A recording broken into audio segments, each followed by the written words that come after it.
lang review and tutorial center natin. This is the rationalization of our pre-final test, which as you can remember, we have uploaded the pre-final test on November 16, right? So with that, since hindi namin include yung answer key, it's because I personally want you to master those questions without relying sa answer key natin. So since natapos na yung mastery test natin, so it's our goal also to present to you why yun yung mga tamang sagot. Kaya this time, ako po yung magrarasyo ng general info natin. Tapos, after ng general info, we have verbal reasoning with Sir Kirsten, and then math and logic with Sir Elvin. Okay? So, don't worry, this general info is composed 30 items only. Alright? So, hopefully, nakuha nyo yung tamang sagot. And if ever you have questions, don't hesitate to comment, Sir Man, sa ano natin, video natin. Or you can ask directly, no? If ever meron kayong gustong clarification with regards to the answer. Alright? So, yun, ilang araw na lang, exam na natin. So, hopefully, natulungan namin kayo sa kahit konting paraan. Okay, direct na tayo sa questions. Question number 1. What citizenship is acquired by the legal process? So, ano ba yung ibig sabihin ng legal process? Diba? So, this time, meron tayong 3 options. Jus soli, jus sanguini, at naturalization. Okay? Pag sinabi natin jus soli kasi, ibig sabihin, ito yung keyword natin dyan, from soli itself. Right of soil. Okay? Pag sinabi naman natin jus sanguini, it means right of blood.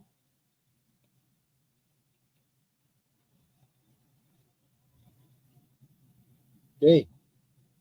Pag sinabi naman natin naturalization, convert. Anong convert? From foreign or we can say alien nationality to Pinoy. Okay? So, example natin dito is yung si Justin Brownlee, pinaka-recent po. Tinawag siyang si Norpy. Kasi napakonvert siya, dumaan siya sa naturalization, which is yung legal process na pag-convert ng citizenship mo. Okay, ganito kasi yan. Sa Pilipinas po, meron tayong 4 kung paano ka makaka-acquire ng citizenship. Okay? Philippine.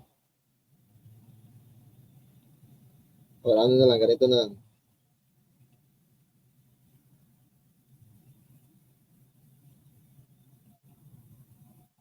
How to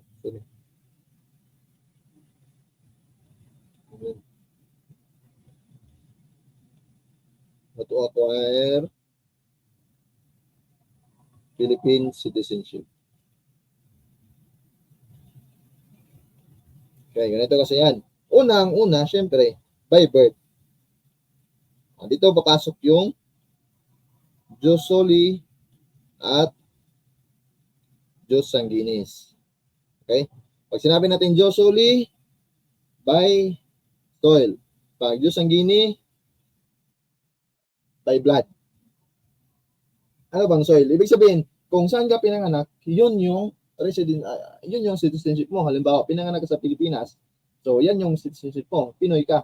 Pero pag pinanganak ka doon sa halimbawa China, so Chinese ka. Kaya yan yung right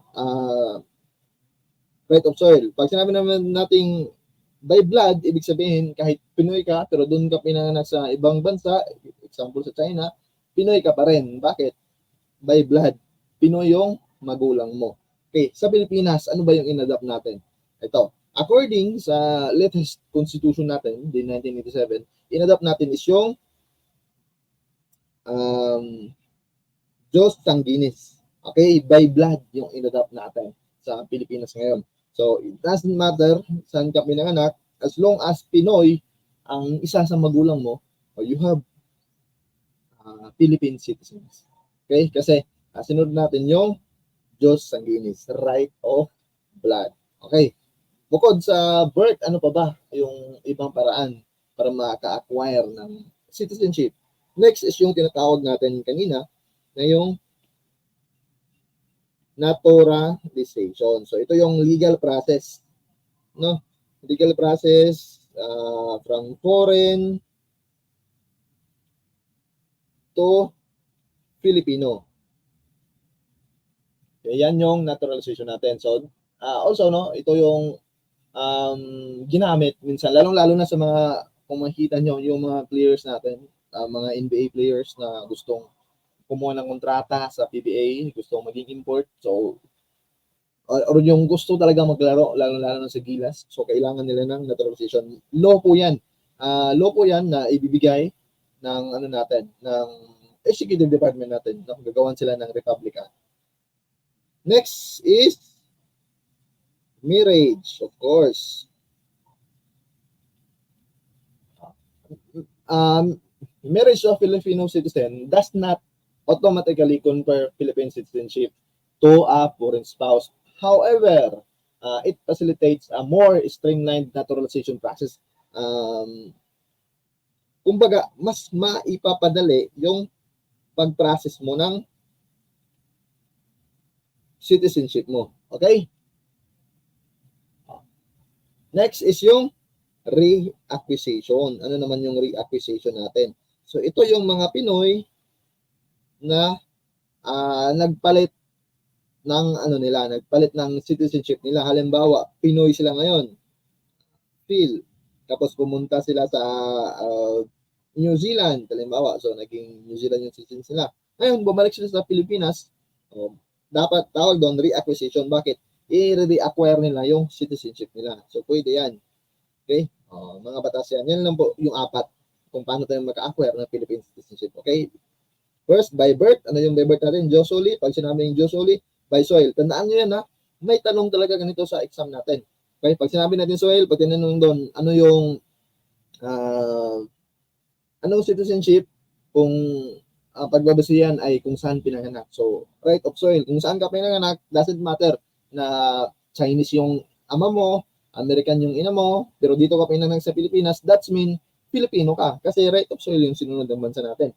Pero sabi ko nga, hindi right of soil ang sinunod natin dito sa Pilipinas. Sinunod natin is yung right of blood, Diyos ang kinis po. It doesn't matter kung saan ka pinanganak, as long as may Pinoy, may Pinay sa parents mo, you have the right to acquire your Philippine citizenship. Alright, next is naturalization, by marriage, by reacquisition. Now, balikan natin yung tanong. What citizenship is acquired by legal process? Legal process, that is naturalization. Ang susagot natin is letter C only. No? Meron bang letter C dito? Meron, number 5. So, yan yung correct answer natin. Alright? Number 5. So, for number 1, correct answer is 5. C only. Next question. Ito. The first Philippine Constabulary Chief appointed on December 1917 was, okay, may clue na agad tayo sa tanong.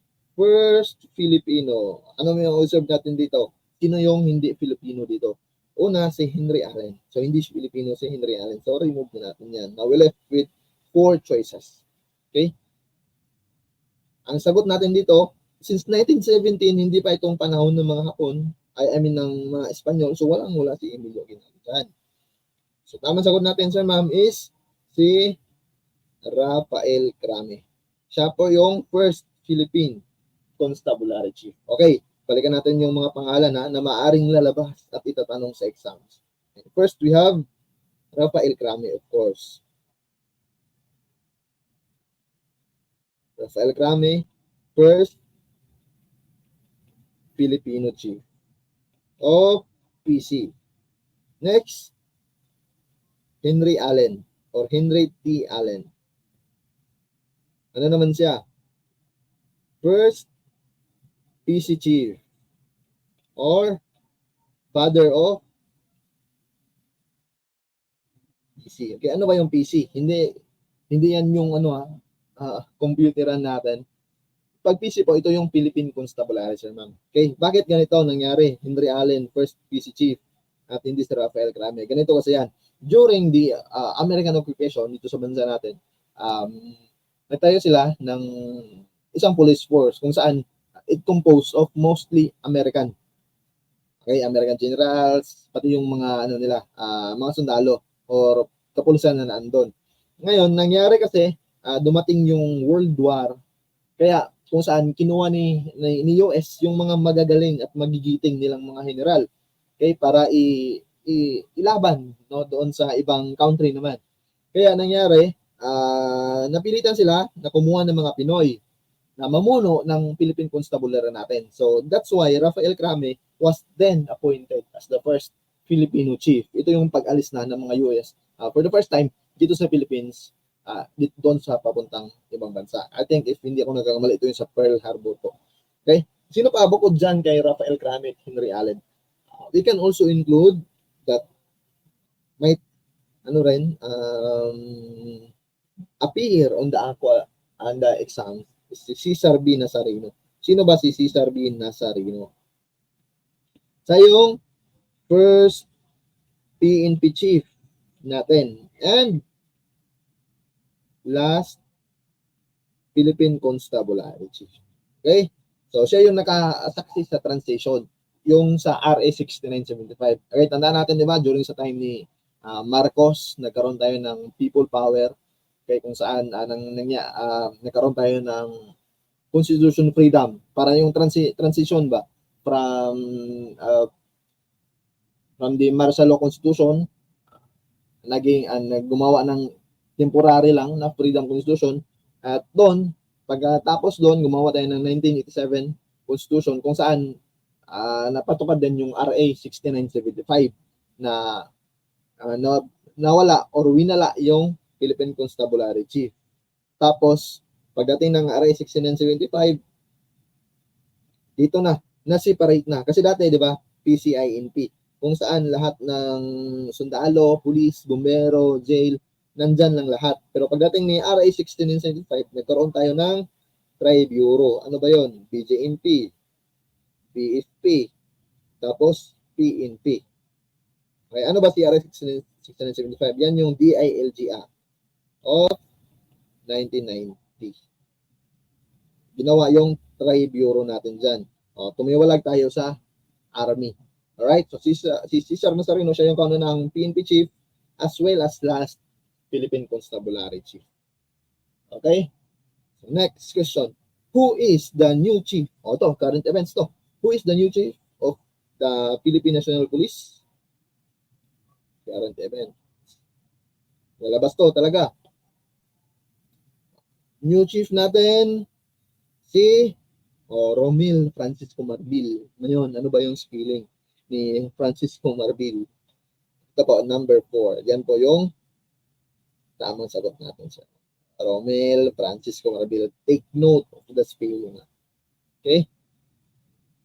So, may mga blank dito. Ilista naman natin yung mga current events na pangalan. Siyempre, DILG Secretary, si Juanito Victor or John Vic Remulla.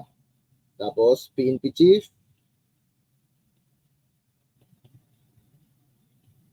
Romel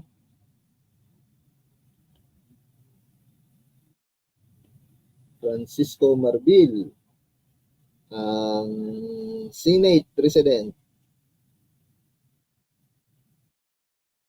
Chis or Frances Joseph Escudero. Chis Escudero.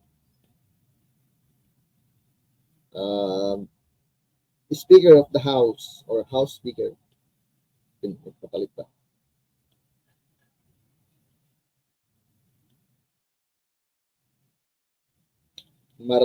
Ferdinand Martin Romualdez. Pinsan po siya ni President Ferdinand Marcos Jr.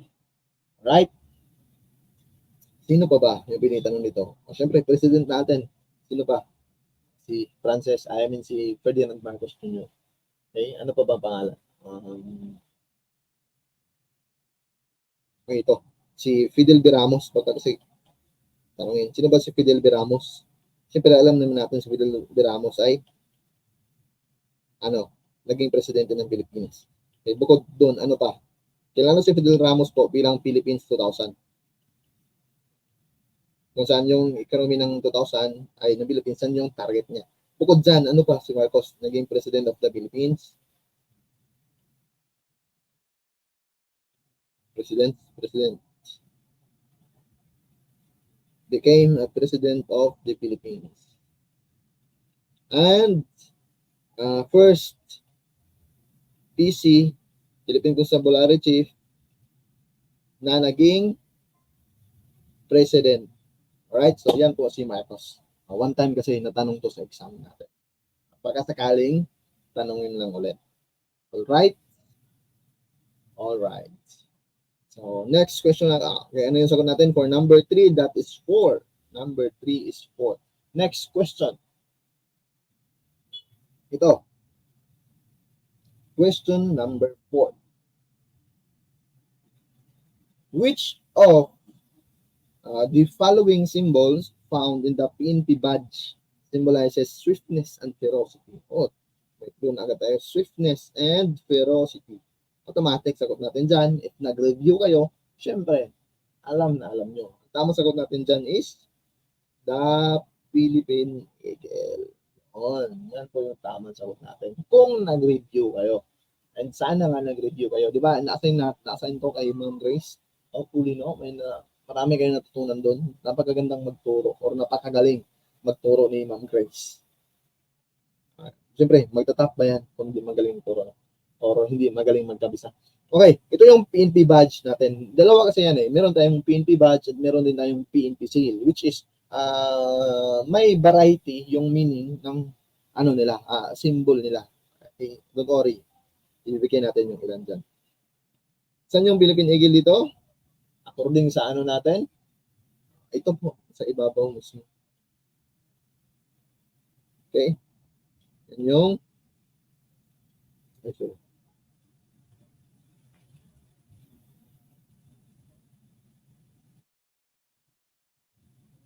Philippine Monkey Eating Eagle. No?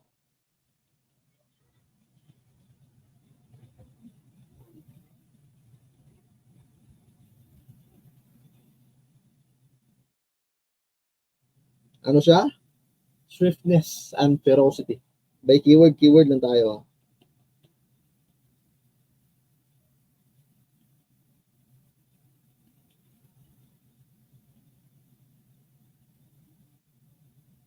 Next, I see itong shield na ito.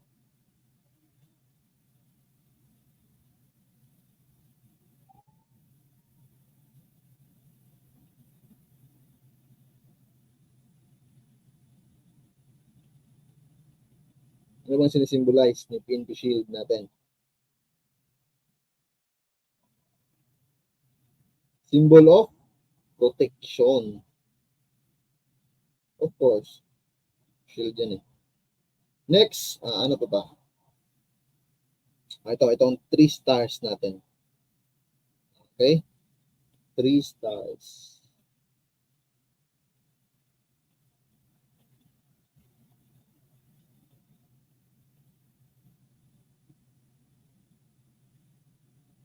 Pag sinabi natin 3 stars, ano yon? Stands for Luzon, Visayas, and Mindanao. Ano ba yon? Yan yung integrity over which the PNP must enforce the law and maintain peace and order. Okay? Luzon, Visayas, and Mindanao.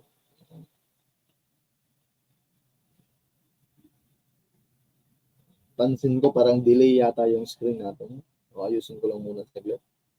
Paano ba nangyari to? Bakit ganito? Okay. Screen natin. Bakit nag-logs? Bakit ganon? Antayin lang muna natin.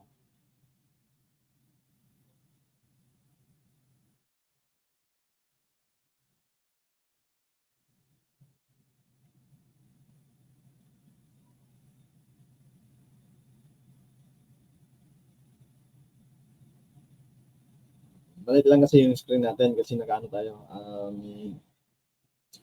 Share screen lang tayo sa tablet natin dito sa laptop ay sa computer. Doon sa PC. Ano yung PC? Philippine Constabulary. Next, ano pa? Bukod dito, ano pa yung symbols na nakikita natin? Okay, natabunan yata. No? Ito yung 8 sun rays natin. 1, 2, 3, 4, 5, 6, 7, and 8. Ano yan sila? Yan yung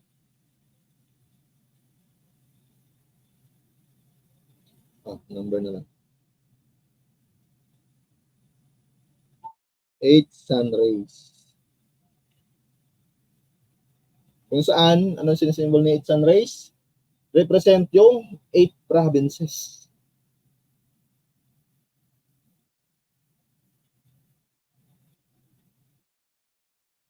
Keyword to keyword lang tayo. Huwag na natin papain yung discussions. Right? Next.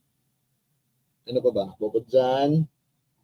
Ito mismo, no? Sino ba yan? Si Lapu-Lapu. Ano ba sinisimbol ni Lapu-Lapu?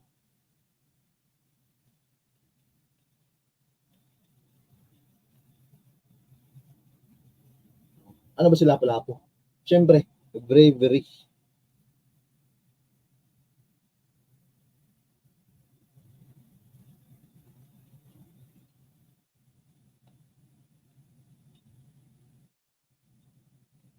Alright?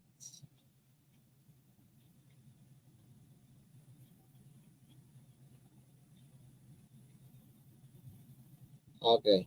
So, next, ito naman yung PNP seal natin. Magkaiba rin yung definition nito. They have almost same same mga highlights na andon. Pero mayroong pinagkaiba po konti sa mga definition. So, let's confirm that one. Basta tandaan natin kung ano ba yung tinanong, by badge or seal. Okay?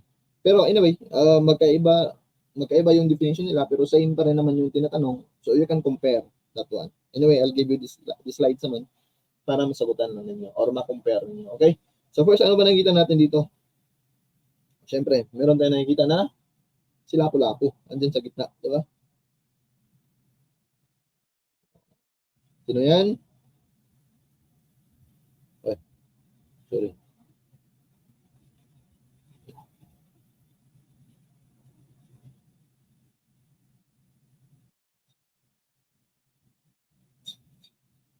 Bukod pa kay Lapu-Lapu, ano pa nakikita natin? Itong dahon ng laurel.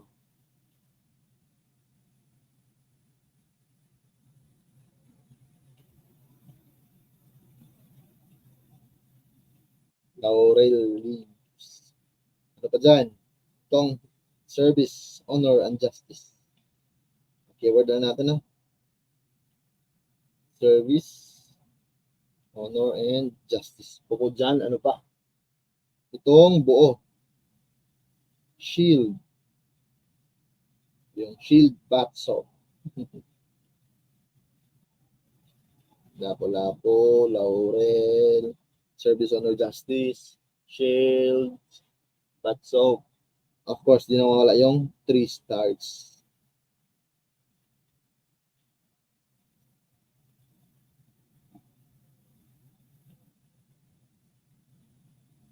Bukod sa 3 stars, 3 stars and a sun. Kaya ano ba yung mga definition nila according sa PNP seal natin? Okay? Pag sinabi natin Lapu-Lapu, ito yung, syempre, alam naman natin sino si Lapu-Lapu. Siya yung great Filipino hero of Mactan. So, siya yung prototype of the best and most noble in Filipino manhood, who is the symbol and embodiment of all the genuine attributes of leadership. Okay? Leadership.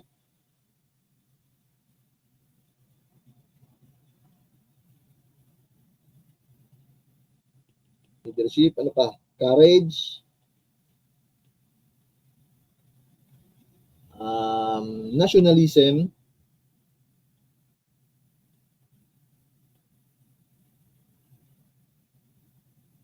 Basta marami yan, no? At tandaan natin, pag Lapu-Lapu according sa seal, leadership, courage, nationalism, ano pa? Most noble. Yan. Yan yung sa, natin, PNP seal natin. Ano dito sa badge natin? Pag sinabi natin si Lapu-Lapu, bravery. Alright? So, ipag-combine na lang natin, no? Lapu-Lapu, bravery, sa, naman, leadership, courage, nationalism, most noble. Yan si Lapu-Lapu. Pag laurel, ano ba yung sinisimbolize ni laurel? Ano ba ibig sabihin niyan? So, laurel with 14 leaves, ha? 14 leads. Yan, sila. Ano ba yung sinisimbol nila? 14 regional commands. Okay? 14 regional commands yan. Symbol also sila ng, it also symbolize, sabi dito, it's also symbolize honor. Ano pa? Dignity. Yon. Next is the service, honor, and justice. So ano ba yung sinisimbol ng, ano ba yung ibig sabihin ng symbol, honor, and justice? So itong tatlo na ito, sila yung mga added distinct ideals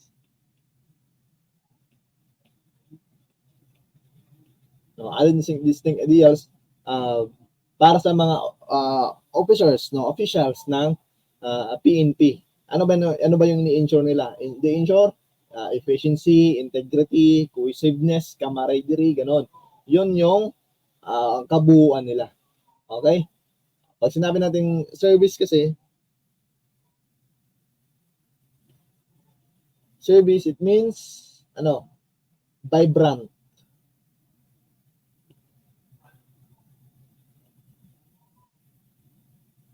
And response. Yan yung service. Diba? Response sa mga needs nila. Pag honor, siyempre, first honor, second honor, joke lang. Pag sinabi naman yung honor, it could be performance, no? Performance. Ano ba? Bukod dyan, sabi dito, honor could be the overriding criterion and consideration in the performance of their entrusted task. Performance of entrusted task. Sino yung tinutukoy dito? Yung mga officers natin na PNP. Not the officers, also yung mga patrolman. Alright? So next, justice. Ano ngayon yung babae? Si Justicia, si Lady Justice. Ano yung hawak niya? Sword, weighing skill, tapos naka-blindfold. Bakit may sword? Authority. Alright? Bakit naka-blindfold? Walang discrimination. Bakit may timbangan, weighing skill?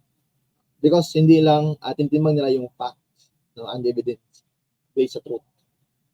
Pagkalabas niya, si Lady Justicia, kayong babae. Huwag ko nga isulat. Pag justice naman, syempre, justice, no? Justice, ano yung justice po? Dispense, no? Binibigay sa everyone without favoritism. Kung ano yung nararapat sa kanya, yan yun. Okay? Next, sino pa dito? Ito, shield. Ano nga si shield? Yung batsok. Shield po, ito yung symbol ng Philippine Constabulary. Symbol of PC. Ano yung PC? Yan yung pinaka-first National Police Course natin. Sino yung nabigay sa kanila? Yung Organic Act 175. Okay? Next is itong 3 stars natin. Ano yung 3 stars natin? Siyempre, Luzon, Visayas, and Mindanao. Ano yung sa flag natin? Sa flag po is Luzon, Panay. Okay? Hindi po Luzon, Visayas, Mindanao. Naka-indicate dito, ilang island tayo? 17,000. 1,700, sorry. Next is sun. Ano yung sun natin? Sabi dito, sun symbolize the flowering, maturing, and ultimate realization of the glorious evolution. Glorious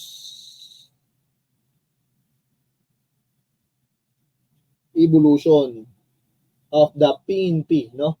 Of the PCINP into the National Police Organization. So, meron pang sinabi dito, yung traditional light rays. No? Wala siya dito sa seal natin, pero tatanungin to during the exam. Ano ba yung traditional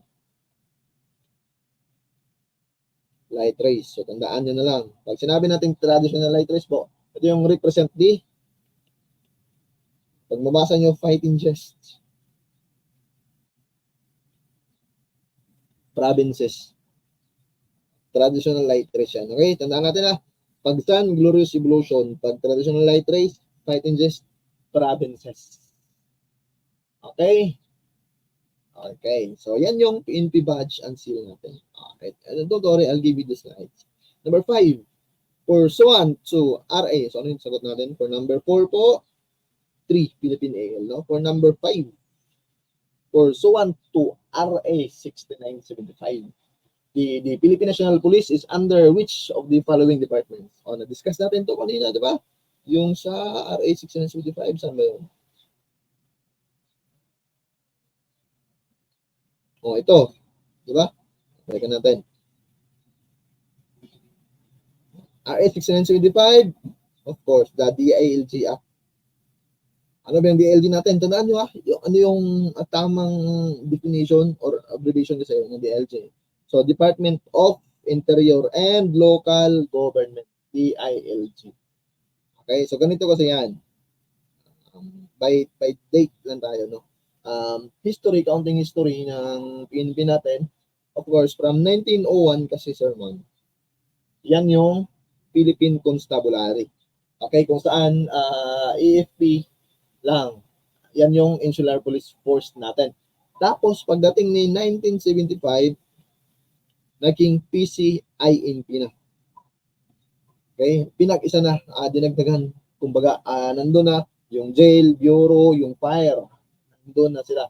Okay? At yan na yan, ito na rin yung countries National Police Force. Revision na lang. Tapos, pagdating ni 1990, dito na, pinanganak si RA 6975. So, sir, ano ba talaga? DILG Act of 1990 or DILG Act of 1991? Okay? Ang tamang sagot dyan is DILG Act of 1990. Ngayon, bakit may 1991? Ganito kasi yan. Na-approve po si 6975 noong December 13, 1990. Pero, nag-took effect siya on January 1, 1991 na. So, nagkataon lang na December siya na-approve at signed into law. Tapos, next month na yung effectiveness. Kaya nangyari, DILG Act of 1990, hindi po 1991. Pero yung tanong, pero kasakali, no, kung yung tanong, DILG Act was, DILG Act took effect on, example, 1990, 1991. Siyempre, sagot natin 1991 kasi doon siya naging effect, nag-effect, yun na, nag-effect. Tapos, pagtanong naman is, the RA 6975 was signed into law on 1990. Okay? 1990, signed. 1991, took effect. Alright? So, after ito, balik tayo sa history. 6975, dito na nangyari. Meron ng PNP this time. Tapos, pagdating ni 1998, 8 years after, doon naman pinanganak si RA 8551. Ano yan? So, sa mga cream natin, alam niyo yan. Yan yung PNP Reform and Reorganization Act. Kung saan, sa 6975, si NAPOLCOM and si DILG, si NAPOLCOM is under talaga kay DILG, no? NAPOLCOM, yon under nila si DILG, under niya si NAPOLCOM. Pagdating ni RA 8551, naging within na, no? Kumbaga, ganun na. Si NAPOLCOM, hindi na siya dyan sa baba. Ayan yung nangyari. Okay, so 1901, PC, pagdating ng 1975, naging PCINP, pagdating ng 1990, naging PNP, pagdating ng 1998, na-reinforce yung PNP natin. Okay? Next question, number 6. Ano sagot natin dito pala? Sagot natin for number 5 is ring 1. Hindi light.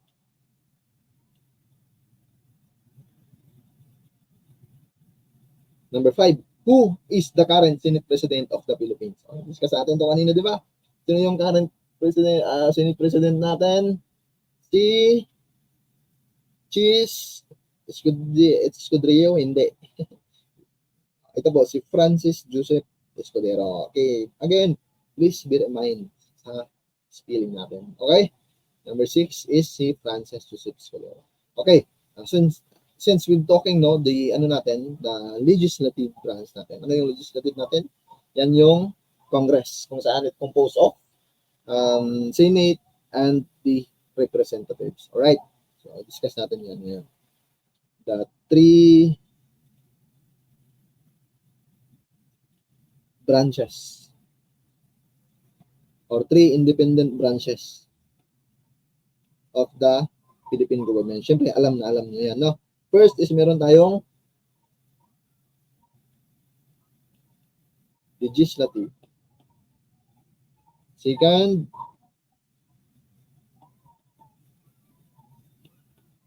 executive and judiciary. Okay, pag sinabi natin legislative, Congress. Sino yung Congress natin? Senate. Ilan yung Senate natin? 24. Pag sinabi naman natin House of Representatives, ito yung representatives. So, ilan yan sila lahat? 250. Okay?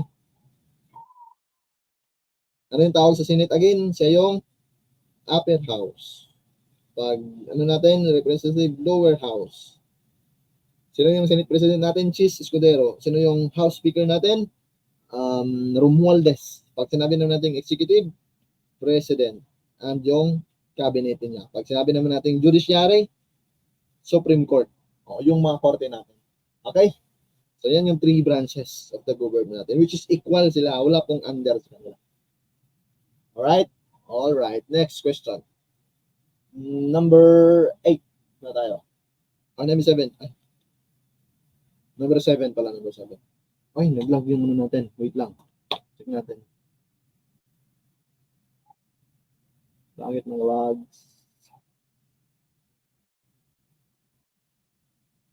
Wait lang. Nag-lag yung...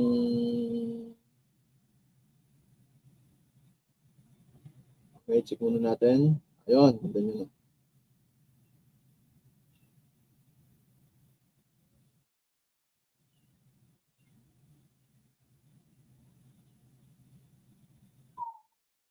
Okay, number 7. Pasensyaan na natin. Talagang dahil sa sama ng panahon ngayon. Epektuhan talaga yung signal natin. Okay, number 7 question. Who is the current SILG? So, discuss natin kanina, di ba? Si John B. Cremulya. Again, be careful of the spelling. Alright? Alright. Okay, balikan naman natin na yung mga pangalan. I-drill lang natin konti.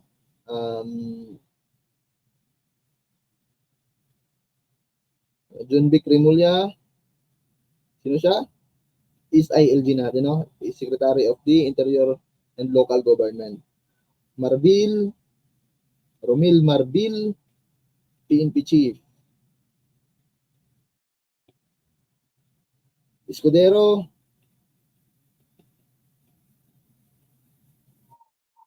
Senate President. Okay? Ano dyan sa mga current events? Balikan natin yung MPD. Baka kasi malimutan ko yung Manila Police Department. Include natin dito si George Curie. Sino ba yung George Curie? Siya yung tumira ng tres. Hindi lang. Si George Curie po, mga kaibigan, kasama, kapuso, kapatid. Si George Curie ay siya yung kauna-unahang first MPD chief. Ano ba yung MPD chief? Yan yung Manila Police Department. Meron nga yan, di ba, sa insert natin? Manila's finest. Okay? Kung saan yung kapulisan nila or yung hinandle niya is focus lang talaga sa Manila. At tapos nangyari, dito sumunod dito pumasok si Antonio Torres. Hindi po si Antonio Torres yung second MPD chief. Marami pa yan sila. Nangyari lang, ano ba yung role ni Antonio Torres dito? Si Antonio Torres po, mga kaibigan, kapatid, siya yung first Filipino MPD chief. Okay. Dito naman yung pagpasok ng World War II. World War II. Kung saan ulit pinatawag ni US yung mga general, mga captain niya na nandito sa Pilipinas naka-base, tinawag nila tinipon para pumunta doon sa ibang lugar kasi best of the best niya nila yung mga general nila. Kaya nangyari, na-appoint dito yung Pinoy na si Antonio Torres. Na-appoint siya bilang kaunang first Filipino MPD chief pala to. Di pala yan. MPD chief. Ngayon, pumasok yung Japan dito sa Philippines. Di ba meron tayong tinatawag yung kubo nila, yung Kimpitay. Kung saan itong si Antonio Torres nag-surrender, nag-withdraw doon sa Japan. And then, after how many years na, natalo yung Japan or umalis yung Japan sa Pilipinas. So, bye-bye Japan. Dito sa Pilipinas. So, nangyari, na-appoint si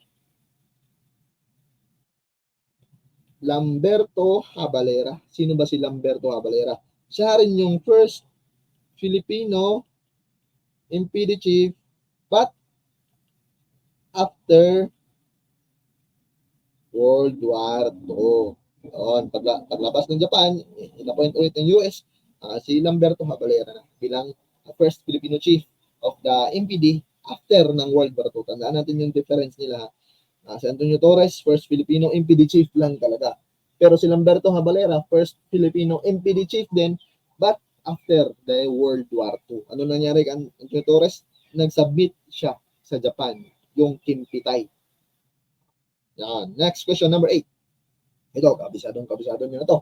The pillar of the Philippine Criminal Justice System, the CGS or PCGS, that is tasked to prevent and control crimes, enforce laws, and effect the arrest of offenders is, community, prosecution, law enforcement, courts, or corrections.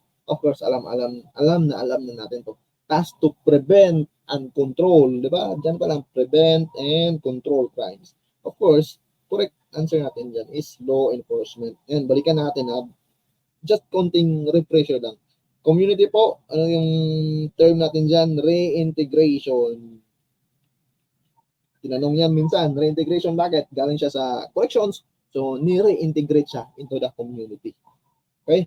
Pag prosecution, filing of case, no? Sino yung nagbumubuo dyan? Yung National Prosecution Service natin, NPS. Pag law enforcement naman, front runner nito, PNP, no? Front runner ng law enforcement natin. Pero marami pa yan sila actually.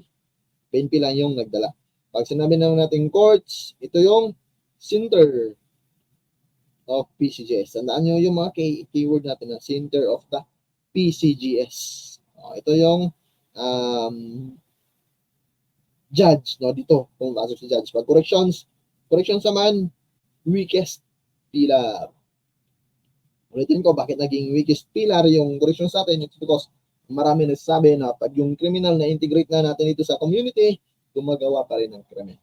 Okay, so ganito yung sequence nila. First is arrest sa law enforcement, hinainan ng kaso sa prosecution, na-convict, no? Dito sa courts natin, pumunta sa corrections, binalik sa community. Tapos pag kumatay ulit yung kamay, bumalik na ulit sa law enforcement. Yun. Same process. Cycle lang. Right? So for number 8, correct answer natin is 3. Okay, number 9. The inherent power of the state. O yung kanina, 3 different branches yon. Ito naman, palaging lumabas din to. Hindi din ito nawawala sa questions. I mean sa exam natin. The inherent power of the state, which refers to the acquiring, confiscating, or taking private properties for public use upon payment of just compensation. Yan yung pinag-cater natin dyan. Just compensation. Siyempre, tamang sagot natin dyan is eminent domain. Ano yung other term ni eminent domain? Power of expropriation. Expropriation. Okay. Baka kasi sa questions, walang eminent domain dyan, merong expropriation, yan yung pipiliin ninyo. Okay, ano ba yung inherent power ng state natin?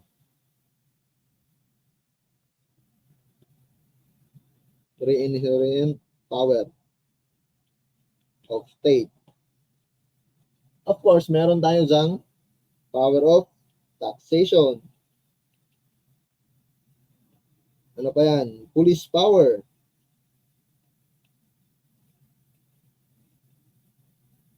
And eminent domain.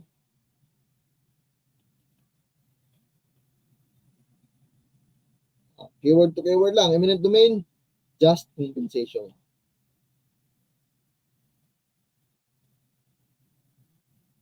Pag sinabi din taxation, impose burdens.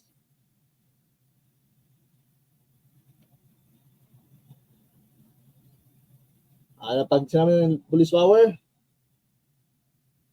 establish all manner, no? Or yung ito mismo. Ay, hindi pala.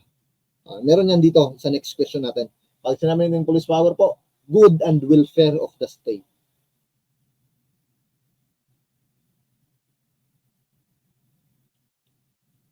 Gano'n niya, pag taxation, they impose burdens. Pag police power, ano yung binabantayan nila? Yung good and welfare of the state. Pag eminent domain, taking private without just compensation. Tandaan natin yan. Hindi yan nawawala sa exam. Okay, una muna tayo ng tubig konti habang hinahabol pa yung screen natin. Nadidelay yung screen natin. Next.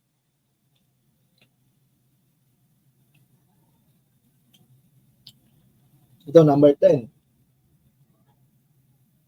Excuse me, inom mo ako konti ng tubig.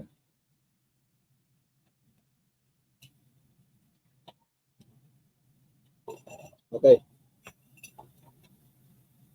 Which of the following are constitutional bodies? Constitutional bodies. A. Commission on Audit, National Police Commission, Commission on Elections, Commission on Human Rights, or Civil Service Commissions. Of course, sa mga nag-review, syempre, alam nyo na, yung tama sa natin nito is si COA, COMELEC, and Civil Service Commission. So, si A, C, and A. ACE. Meron ba dyan, ACE? Ito, 3. Yan po yung correct answer natin na A, C, and A. Okay, ano ba yung constitutional commissions natin?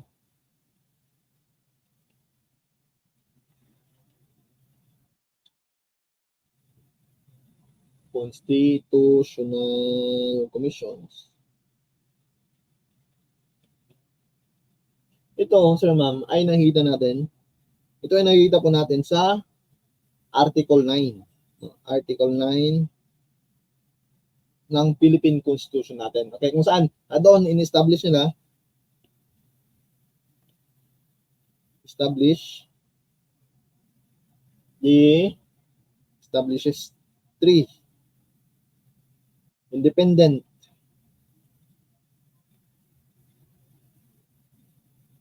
constitutional commissions. Basahin nyo yan.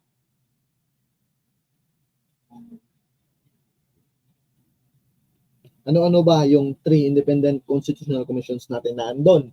So, first is CSC, no? Or yung Civil Service Commission natin. Ano ba yung rule or mandate ng Civil Service? Sila yung Central Personnel Agency natin. Okay? Sila yung nagtitake care sa mga professionals. Alright? Responsible for the strengthening employment, conducive work environment in the civil service sector. Sila din yung nagkakandak ng civil service exam which is ngayong March 2, 2025. Kaya sa mga gustong mag-enroll, joke lang. Ipasa nyo na yung natin na Qualcomm natin. Next is yung COMELEC. Ano ba yung COMELEC? COMELEC, Commission on Elections. Ano naman sila? Enforces and administers all laws and regulations related to elections. So, kasama na dyan yung plebiscites, initiatives, referendums, recalls, gano'n. Next is si COA, Commission on Audit. Ano naman yung ginagawa nila? Responsible for, syempre, auditing and settling all revenues. Yan yung constitutional commissions natin. So, minsan sir ma'am, yung format ng questioning natin, minsan ganito, which is the following are the constitutional bodies. Tapos, minsan naman, walang ganito na, no? Minsan natanong na minsan, meron lang 5 choices. So, sinabi doon, sa 5 or sa 4 na tanong, sinabi doon is, which of the following is not a member of Philippine Constitutional of the constitutional bodies natin. So, in-include nila, palagi hindi nawawala si Commission on Human Rights. No? Parang bait lang nila yan.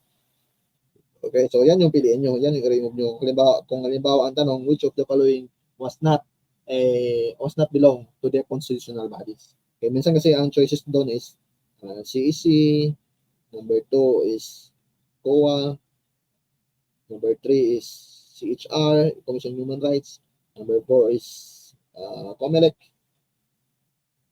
Number 5 then is all of the above. Okay? Pag sinabi, which of the following is not belong to the three constitutional bodies, of course, automatic CHR. And yan talaga yung palagi nilang ini-include. Okay?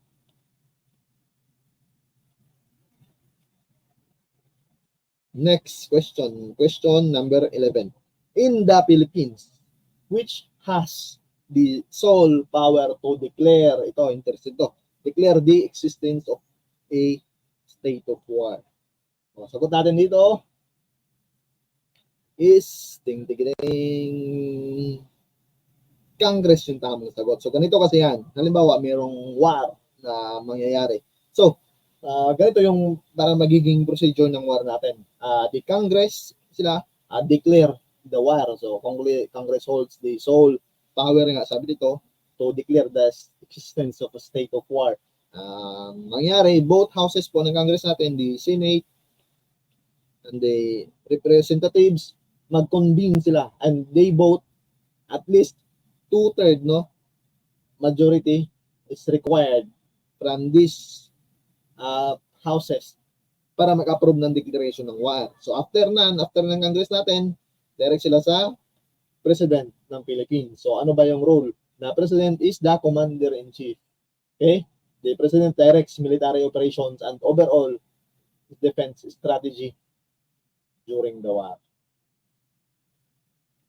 Ano naman nung role kapag naging si President, siya yung naging Chief of Command. Siyempre, si Congress may role pa rin. Ano ba yung gawain nila? They retains the power to review and terminate yung war. Ano ba naman si Supreme Court?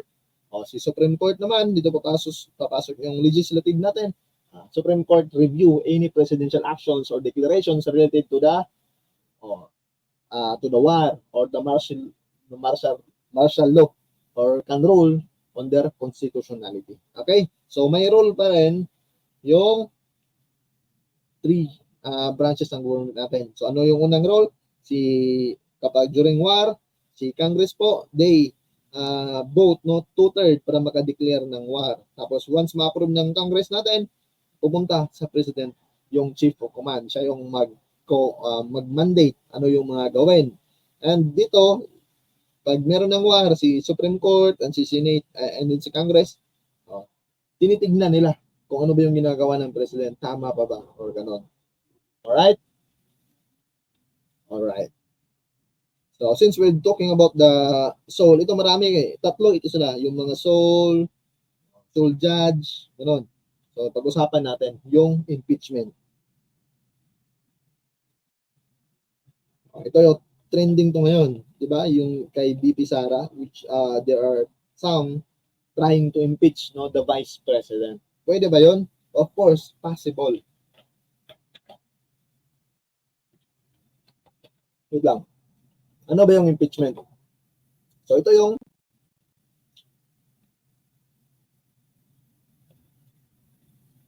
mechanism to remove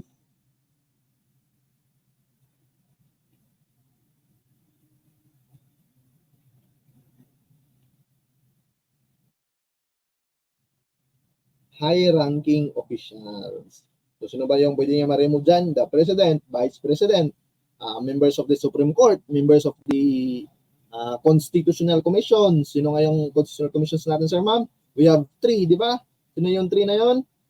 The Civil Service, the COMELEC, and the COA. Bukod dyan, sino pa yung maaring ma-remove through impeachment? The Ombudsman. Okay, ilista ko na lang. Sino ba yung ma-remove to impeachment? The President, the Vice President, the members of Supreme Court, members of the Ombudsman,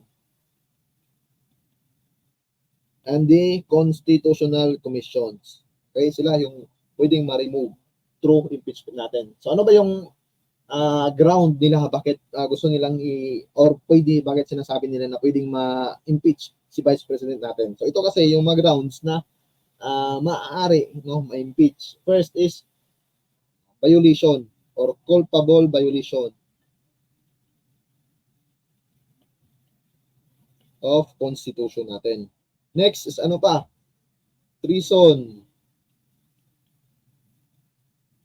bribery. Next is the graft and corruption.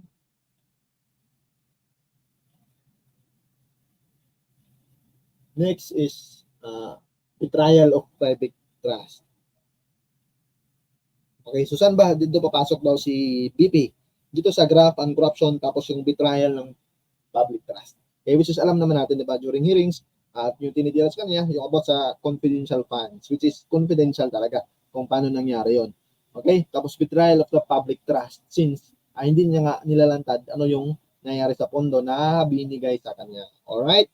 So, next is, okay, yung sole power, pala ito, importante ito, yung powers to impeach. Okay? So, according sa Article 11, Section 3 ng Philippine Constitution natin, it outlines sa Congress duties. Ano yung duty nila? First is the House of Representatives. So, palagay muna natin. House of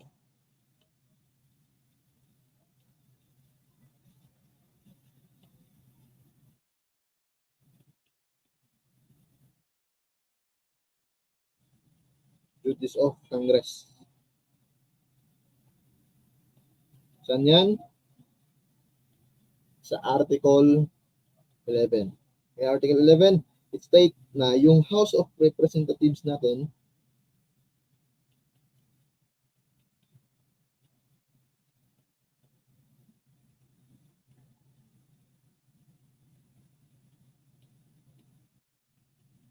dalawa kasi yan, i-outline ko na lang yung Senate or yung upper house.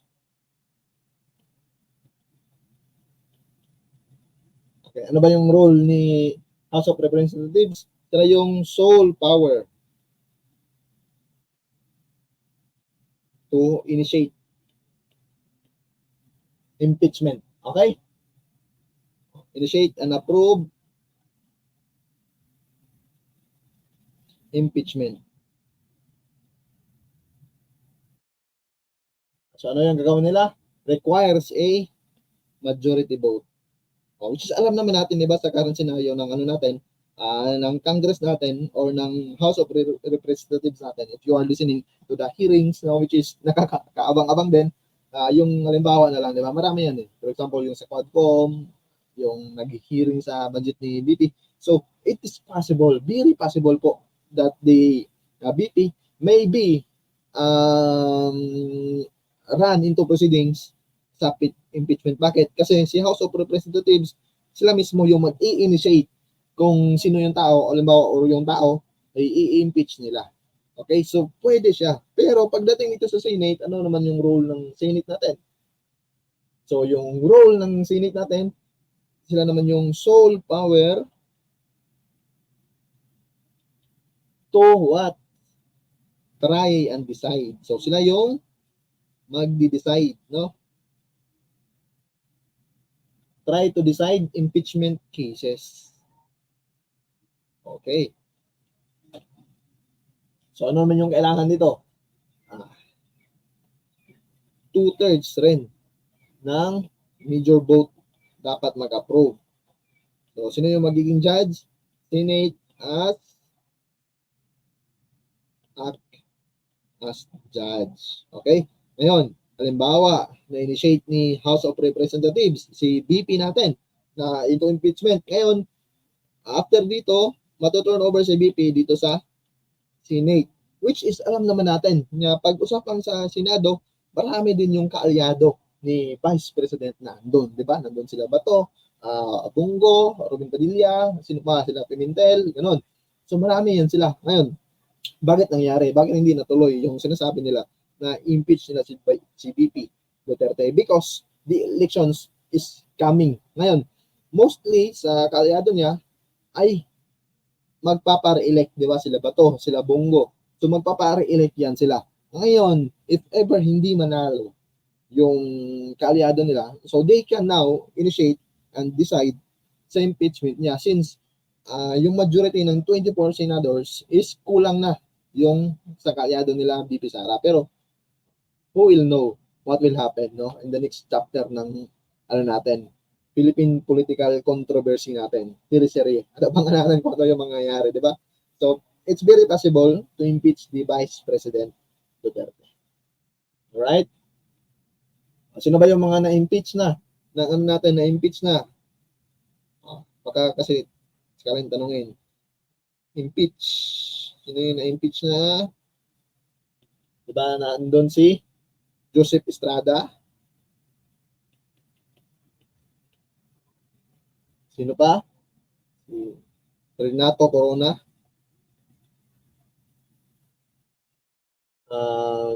Gutierrez. Hindi ko alam anong pangalan yon, pero siya yung sa ano eh. So, Espilino Gutierrez.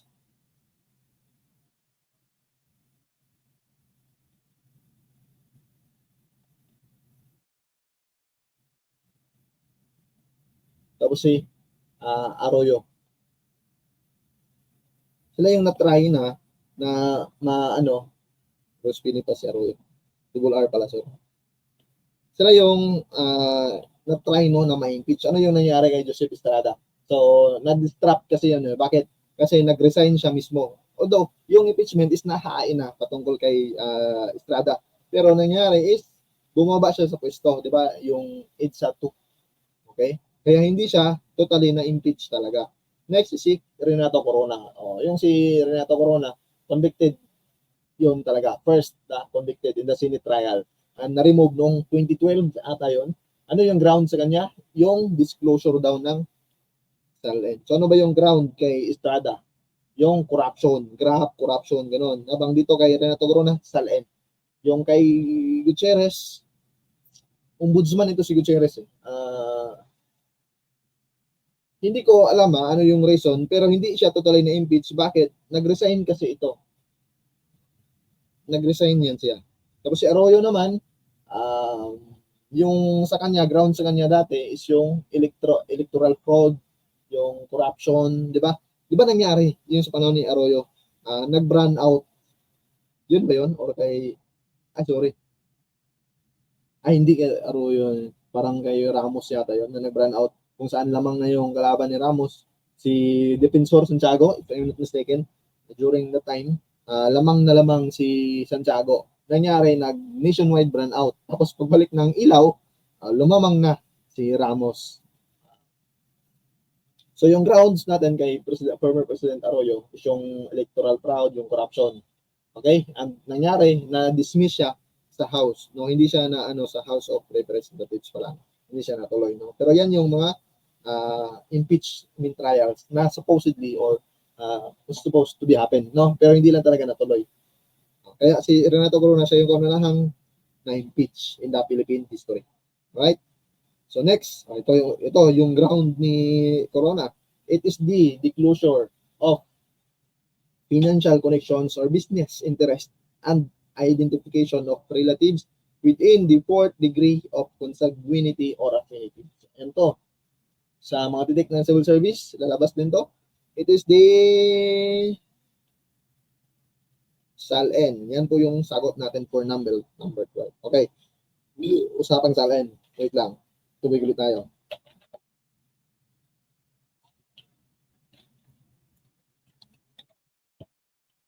Ano yung definition ng SALN natin?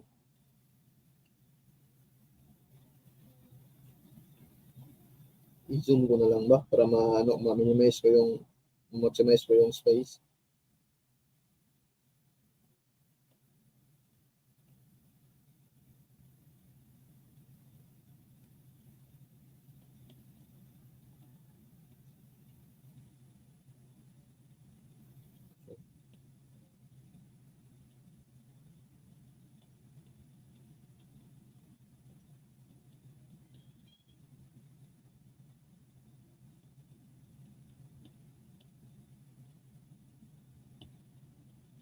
Yan yung SALN, Statement of Assets, Liabilities, and Net Worth or SALN. So ano ba siya? Ano ba yung role ni SALN? So it requires disclosure of financial documents, no? Disclosure.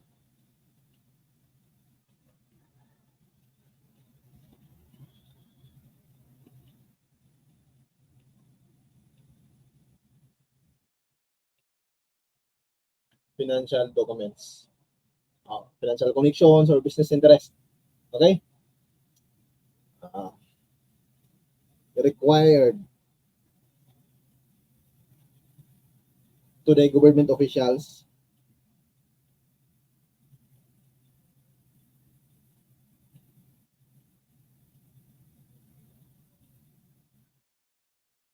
Especially yung sa salary grade 27 up. Okay? Yan yung nire-require talaga na mag-file ng SALN. So, date of filing, ito. Importante to, do very crucial to. Date of filing. So, kailan ba? And meron tayong first is annually. Kailan yung annually?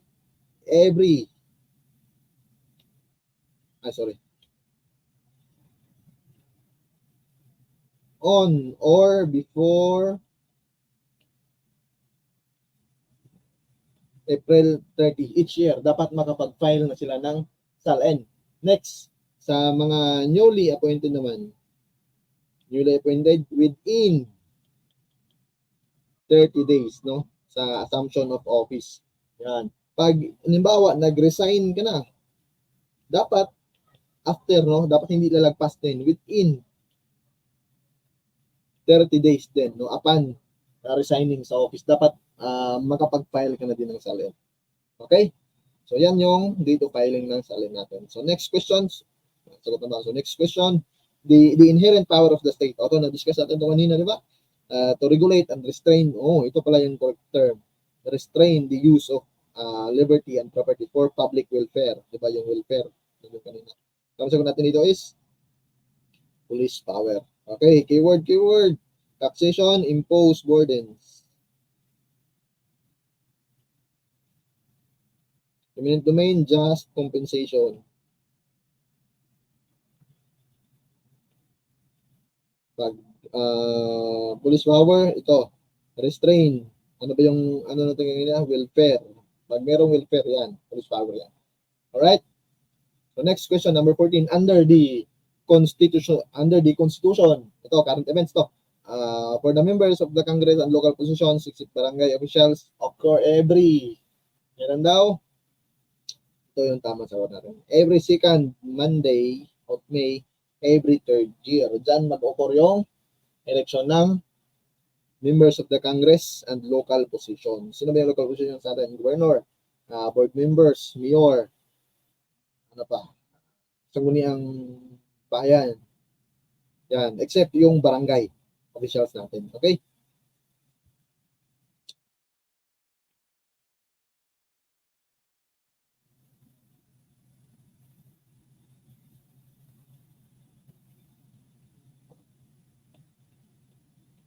Article 6, Section 8 ng Philippine Constitution natin kung saan election for members of Congress, both Senate and House of Representatives of Congress, members of Congress. Bakit? Kasi hindi lahat ng Senado, di ba, na-elect. So, members pala yan. Members of Congress and local, except barangay is for every second Monday of May.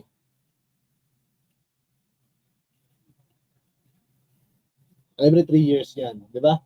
So, yung terms ng senator natin is 6 years yan sila. Ilan silang lahat? 24. Ilang term dapat meron sila? Tag 2 terms dapat max na pagtakbo nila. So, 2 terms lang. No? Dapat silang makatakbo. Okay? So, yun sa senators natin. So, ilang taon ba dapat ka? Ilang taon pwede ka nang tumakbo sa senators natin? Must be at least 35 years old. Okay? So, ilan yung senator natin? 24 sila lahat. Yung may elect lang is 12 lang sila. Next is yung sa representatives natin.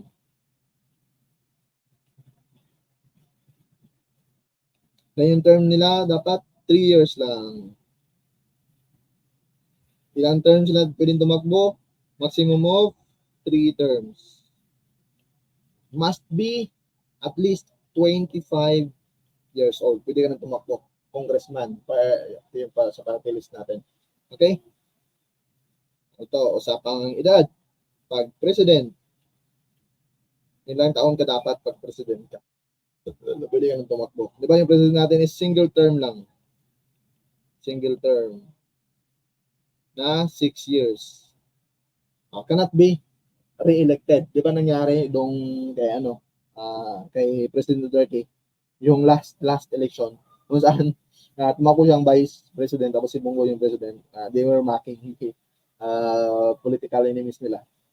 Bakit? Kasi hindi na siya pwedeng tumakbo pagka presidente. So nangyari lang yan nung panahon na-extend siya nung panahon ni Marcos. Kasi yung kay Gloria is continue kasi siya doon, 'di ba, yung kay Joseph Estrada, yung sa EDSA, 'di ba, si Gloria yung umupo doon. Tapos nangyari during election, tumakbo siya ulit. Tumakbo siya for the first time. Kasi yung sa EDSA is na-appoint lang siya. So, president natin is single term lang siya, 6 years, tapos ilang taon ka na pwede ka na maging president, must be at least 40 years old. Okay, vice president naman natin, maximum of 2 terms, 6 years pa rin. Must be, yung edad mo, must be at least 40 years old. Okay. So, alam natin, 40 years old na pala si BP. Okay? Okay, so next question. Everyone has to take the part in the government. Everyone has the right to take part in the government of his country directly or through freely chosen representatives. So ito, siyempre, about the right of suffrage. Nandiyan yan sa natin, constitution natin. Alright? So, ano yung mga right? According sa natin, constitutional rights natin, I must include 5. First is yung right of due process.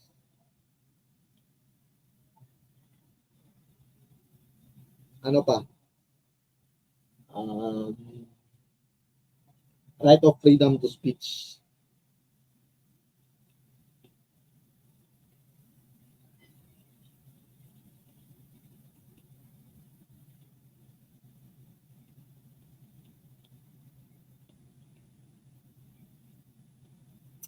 Ano pa ba ito? Okay. Right against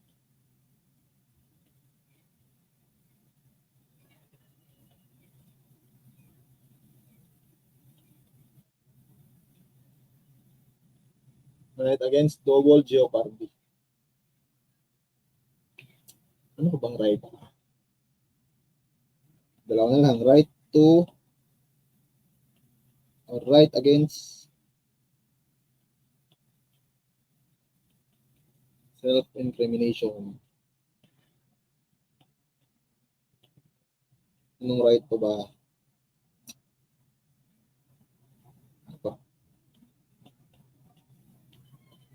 Right to health. Okay. Ano ba yung right to health natin? So according sa constitution natin, Article 13, Section 11, right to access healthcare, no? Right to access healthcare. So baka lalabas din tanongin yung the Malasakit Act. So very helpful yung Malasakit Act authored by the Senator Bongo. Kung na-try nyo na ma-hospital, pwede kayong tumungo sa mga malasakit area or malasakit centers kasi talagang makakatulong sila. Talagang may malasakit sila. Lalo sa bills ninyo. Okay? Pag sinabi naman natin rights against self-incrimination, ito yung right, what? Ito yung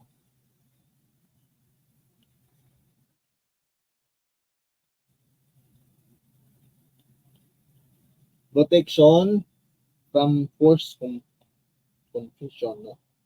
From force confusion. Yan yung ulan. Kasi yung signal natin. Pag sinabi na naman natin right against double jeopardy, it means protection, no, from being tried twice for the same offense. So hindi ka na pwedeng matry twice from the same offense. Double jeopardy. And pag sinabi naman natin right to freedom of speech, syempre right to express opinions. Express. Ano yung double jeopardy natin? Pag natin natin double jeopardy,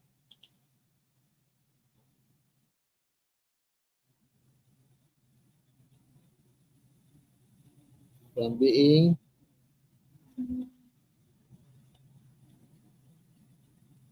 tried twice. Ito na lang. Right of due process, of course. Right to fair legal proceedings. Alright, so next question. Ito. Okay, number 15 na pala yun. Ito, ano lang, free bonus questions, no? Which of the following refers to the legal rights that must be informed to a person? Hindi to kasama sa pre-final test. Informed to a person upon their arrest, including the right to remain silent and the right to an attorney. Ano ba yung sagot natin dyan? Of course, tamang sagot natin dyan is Miranda rights. No? You have the right to remain silent. Ano ba yung habeas corpus, sir, ma'am? Habeas corpus po, ito yung challenge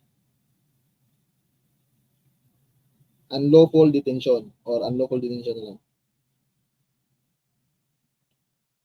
Against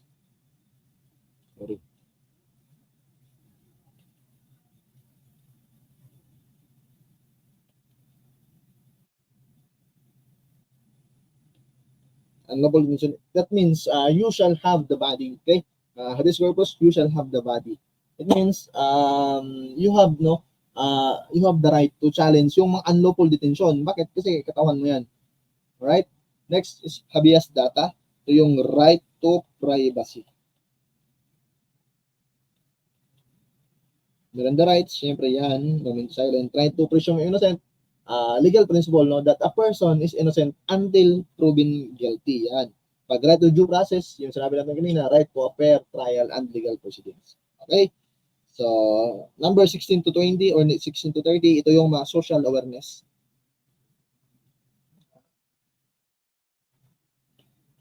Social awareness and value judgment.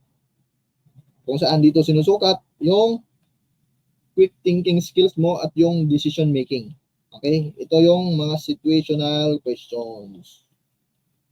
Kung saan tinatanong ni Napolcom, ano ba yung credibility mo kapag ikaw naging pulis or kapag ikaw ay nasa sitwasyon, ano ba yung mga bagay-bagay na gagawin mo? Ano ba yung initiative mo? Meron ka bang initiative to do that thing? Meron ka bang kakayahan to think critically? O, gano'n. Okay, marami yan. It composed halos half of the general information natin. Kaya, wa-effect yung grabing pag-aaral mo sa general information na napunta ka na sa kahit anong subject, punta ka na sa LEA, doon, ganun. Bakit? Doon ka pa rin tatalunin sa situational questions na yun. So, advice, don't look lang the questions. Dapat basahin mo rin. Bakit? That is a training for your mind when you are taking the exams. Kasi, for sure, marami yung babasahin nyo during the exams. Hindi lang ito. Okay? Tubig muna tayo.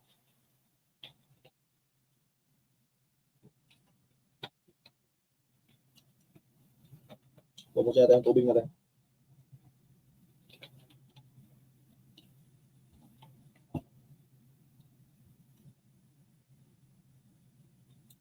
Alex and Lala were classmates. So, we'll be making highlight. Are classmates from elementary through high school. Okay? Meron tayong character ha. First is si Alex and Lala. Both are the eldest in their family of 3 children. Their parents have not completed elementary education and therefore have no skills for good paying jobs. So both families are struggling to make a living. Alex and Lala are now in their grade 11 when they became sweethearts and promised to each other that they study hard to finish their education to help their parents. Okay. This time, sir, ma'am, if you encounter questions like this, you should highlight or mark yung sa answer test booklet ninyo. Okay? Halimbawa sa marking is parang ganito lang ba? A common friend invited them. Ito, common friend invited them to his birthday party where food and drinks were served. As the party went on, the party goers became tipsier. Ano, highlight mo lang sa test booklet mo. Okay po yan. Pwede po yan. Bakit minayaran nyo yung test booklet na yan? Ang bawal po doon sa answer sheet mismo. Bawal kayong magsulat ng ano-ano sa answer sheet kasi napaka-sensitive ng answer sheet. Okay, yung may mga box ba ganun. Napaka-sensitive nun. So, bawal kayong magsulat-sulat doon. Okay? O, kahit yung kamay nyo, dala talaga kayo ng extra towel. Bakit? Kasi lalo na yung mga nababasa yung kamay. Pag kasi mabasa yung answer sheet, so hindi nabasahin sa machine. Yun. The celebrant offered him something which Alex suspected as illegal drug. Alright? Ngayon, na-highlight na natin, di ba? Ano yung tanong? Should Alex accept the offer? Ano ba yung offer? Ito. The celebrant offered him something which Alex suspected as illegal drug. Okay, so ito si Alex. Tatanggapin mo ba yung offer na yun? Yes, because it is his first try. Now, dito papasok yung quick thinking natin. Yes, because it is his first try. Tama ba? Hindi. Okay, bakit? Paano kung illegal drug talaga yon? Tapos magpupulis ka, hindi bawal yun. So, yes, because it is first try, automatic, i-remove na natin yan. Okay? Next is yes, because he cannot refuse and embarrass the celebrant. Pwede rin, no? Pwede rin. Compare sa A na hindi talaga pwede. Okay? So, pwede yan. Okay yan. Yes, because everyone accepted it. Okay. Sige, pwede. D, no, because the item is illegal. Oh, ngayon, ito yung isang mali natin. Bakit nag-judge tayo agad na illegal yung item, which was the sentence itself say that Alex suspected as an illegal drug. Ano ba ibig sabihin ng suspected? Suspected pa, hindi pa alam kung tama or totoo or hindi talaga. So, no, because the item is illegal, ginajudge mo na agad, is wrong. Okay? Now, no, because it does not make them any good. That can be wrong also. Okay? Offer something lang naman, tapos common friend nyo pa, tapos courtesy pa, kasi nun sa kanila pa mismo kayo pumunta. Alright? So, no, A is remove. Ngayon, dito tayo sa choices. B and C, A, B and C, A only, A and C, D and only. Okay. Di ba, meron na tayong mga na-shade dito, base pa lang sa pagbasa natin. So, our goal is to find kung saan yung may letter A. Di ba? Number 2, merong letter A. So, ni-remove na natin yung letter A dyan. So, what should we do? We will remove also letter A na nandito. O, saan pa yung ni-remove natin? D and A. Automatic na-remove natin si D and A. Ngayon, we left with no choices. We left with number 1. So, ano pang gawin natin? Automatic shade na natin yung number 1. Proceed tayo agad sa second question. Huwag na natin i-question yung question na yan. Alam na natin base pa lang dito sa options na gagawin mo, automatic ka na nakapili ng tamang sagot. Diba? Yan yung isang technique na mga gamit nyo during the exams to minimize your time. Next, number 17. Suppose the celebrant instructed. Diba? Na-confirm natin bakit. Ito kasi yung mga ganito, social awareness are series, story series. Kung saan yung story, yung sagot mo dito is maaaring mabasa mo sa susunod na situation, which is nabasa natin. Bakit? Suppose the celebrant instructed him to use the item. So it does mean that yes, he kinuha niya yung item na yon. Tinanggap niya yung item na yon, di ba? So suppose the celebrant instructed him to use the item, how should he handle the situation? Ngayon, suppose kinuha talaga ni Alex. So first, pretend that Lala is so tipsy and he had to accompany her to the washroom. Pwede, di ba? Pwede yan, of course. Promise that he will use it later. Pwede rin naman, di ba? Pwede rin. Okay? C, throw it away when no one is looking. Pwede, of course, di ba? Tapos sabihin mo lang na try mo. Alright. So D, use it later for the sake of having experiences. Again, mali. Again. Ngayon, para magkatipid tayo ng oras, hanapin natin kung sino yung may letter D dito. So, number 1, may letter D agad, so remove. Number 4, may letter D agad, remove. We're left with 3 options na lang. A, keep in this packet so you could check later what it's all about. Yes, pwede rin si C and A. Alright? So, pwede yan. Si C and A, pwede yan. Ngayon, hanapin natin yung conflict. Ano ba yung conflict? Yung conflict yung mga sagot o yung scenario. Ngayon, ano ba yung conflict na nakita natin dito? C, C, and A. Bakit? Ano ba si option C? Throw it away when no one is looking. Tapos si letter A, keep it. Ano tawag sa kanila? Conflict. So, remove na natin sila. Yun. So, we're left with number 2 and 3. A, B, C, and C only. Okay, so ano ba sa letter C? Throw it away when no one is looking. Okay? And A naman, pretend. And also B, promise that he will use it later. Okay. So, nasabi talaga natin na si letter B and C are conflict sila. Right? Pero, since hindi naman talaga scenario na na-throw niya at hindi naman talaga dito na promise that he will use it later, so pwede naman din na i-throw niya, tapos promise lang niya na gagamitin niya later. So, pwede rin sila. Hindi sila totally conflict talaga. So, ano ba yung gagawin natin, technique natin dito? Since timbang si letter A, B, and C, basahin natin yung susunod na scenario dito. Upon Alex return from the washroom. Ano daw? Alex return from the washroom. So it means that Alex pretend that Lala is tipsy at accompany her to the washroom. So tama si scenario A. It means that sa choices, dapat include talaga natin si letter A. So we left with one option, number 2 only, na in-include si letter A. So number 2, yung tamang sagot natin for the situation number 17. So next, upon Alex return from the washroom, the party goers became tipsier and enjoying the party. As more drinks came, the celebrant offered another item to them. As more drinks came, the celebrant offered another item to them. So ano yung how should Alex handle the situation? Accept but secretly through it. Okay, tama ba? Okay, pwede. Pwede din. Accept mo, tapos i-secret through mo lang. Pretend that he and Lala are so tipsy, they say that they fell on the floor. Yes, pwede.